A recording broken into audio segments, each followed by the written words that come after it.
Hello, US 101 history class. I want to welcome to this week. I'm actually happy Halloween. um, so I just want to want to kind of elaborate on a few aspects of what you've been doing with your essays, and then to kind of have a little bit more of a broader discussion about what's happening with the Sunday essay in terms of me writing a primary text. I really should also add primary source. In this case, it is specifically a text, but I didn't really get a chance to go over what that is, and this is kind of helping you explore the different ways a historian can explore the topics that we have. So, a primary source in history would be anything that you're dealing with that goes directly to the source, right? So I could have a photo taken in the 19th century, and there could be content in there that would be historically relevant. That's not a text, but that's a primary source, right? But when we have something like the autobiography of Frederick Douglass, that is a primary text. It's also a primary source, but in this case, very specifically, a text.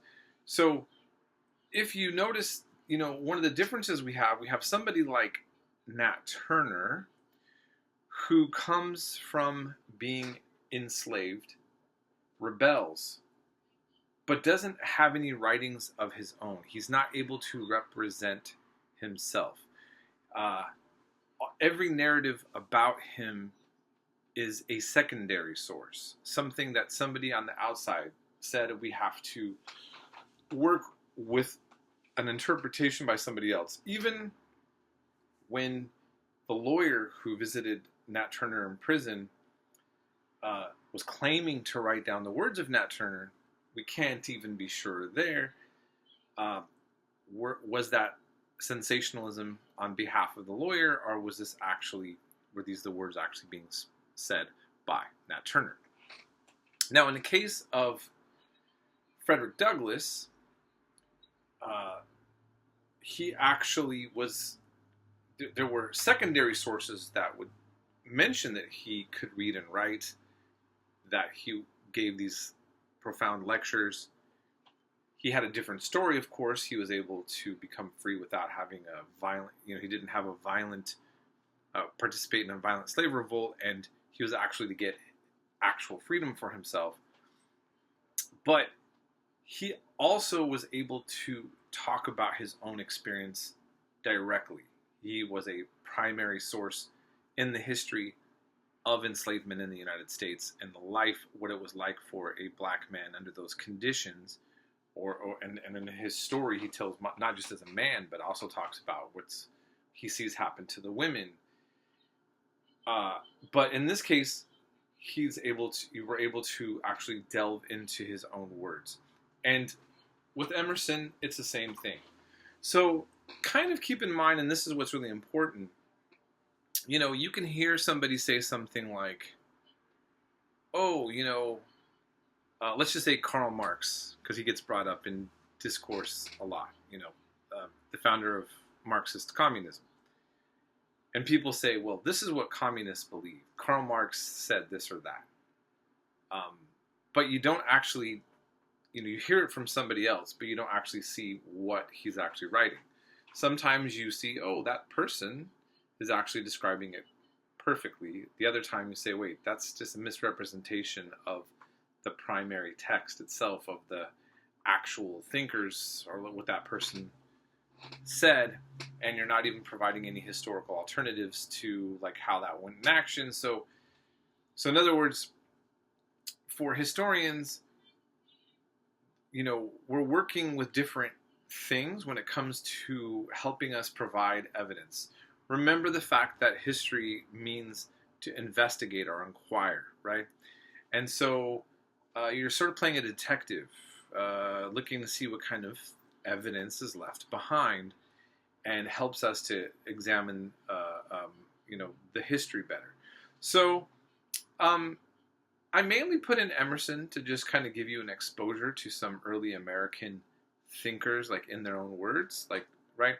And then, of course, with Frederick Douglass, looking over his words and what he had to say really speaks to so much of the history we've covered, especially when we think about how we were building up into the U.S. Civil War itself, and the importance of understanding slavery, like in the American history, and what it's actually meant to the people who were enslaved in these conditions that were set up here.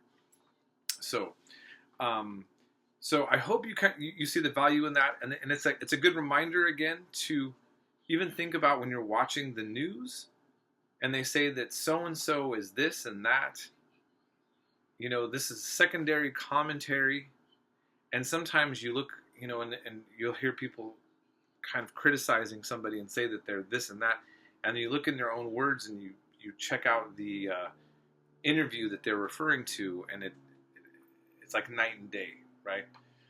So it shows the value also of going to the primary sources and to really kind of take a look. Now listen, just a quick side note, and I'm going to end it here.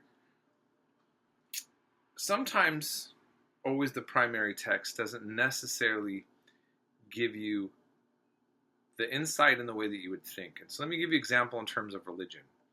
So I was in Thailand, and I received books on Buddhism saying that animals should be treated very nicely. And I noticed a lot of literature talking about vegetarianism and just, you know, that in Buddhism, treating animals poorly would be bad. But I went to Buddhist temples where pork soup was being served, and I saw a lot of what we would consider animal abuse taking place throughout the culture.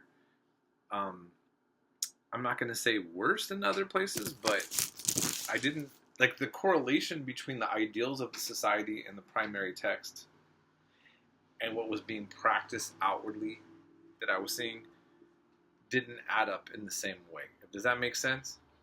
And you can see that, you know, with all religions and all ideologies, because sometimes the religious texts and the theologians of different cultures will express the ideals of what your society is supposed to be like. It doesn't necessarily mean that everybody is doing those things. So again, the historian also, while we value and look at the primary text and the primary sources as super important,